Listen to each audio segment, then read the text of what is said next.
Chapter 35 draws you in with a subtle, slow-burning intensity that speaks louder than any outburst ever could.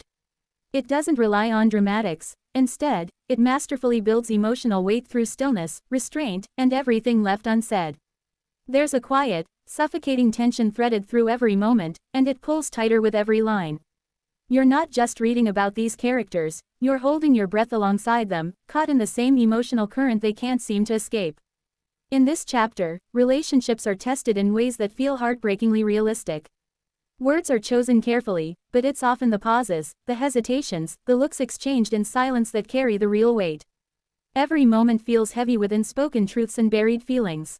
The characters carry so much within them: frustration, fear, resignation, hope, and all of it simmers just below the surface. You can almost feel the tremble beneath their composed exteriors. There's a remarkable depth in the way power dynamics are explored here. Even the smallest interactions feel loaded. It becomes clear that control isn't always maintained through shouting or force. Sometimes, it's through subtle manipulation, cultural expectations, or emotional withholding.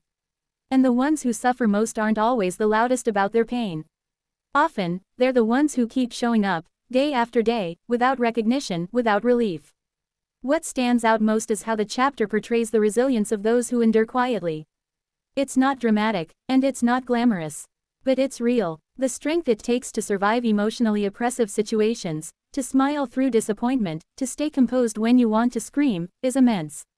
And in this chapter, that strength takes center stage, not through grand speeches, but in the eyes of someone who refuses to be broken, even if the world keeps trying to fracture them. There's also a sense of slow transformation. Something begins to shift here, maybe not visibly, but spiritually. You sense a change in posture, in mindset. A door doesn't open, but maybe a window cracks. And that's enough to spark a feeling that change, no matter how distant or dangerous, is still possible. Hope doesn't burst in all at once, it seeps in slowly, almost unnoticed, until you realize it's been sitting there quietly the whole time. As the chapter closes, it doesn't offer closure or relief. Instead, it leaves you sitting with the discomfort, with the weight of what's been endured and what still lies ahead. But even in that discomfort, there's power. Because survival itself can be a form of resistance.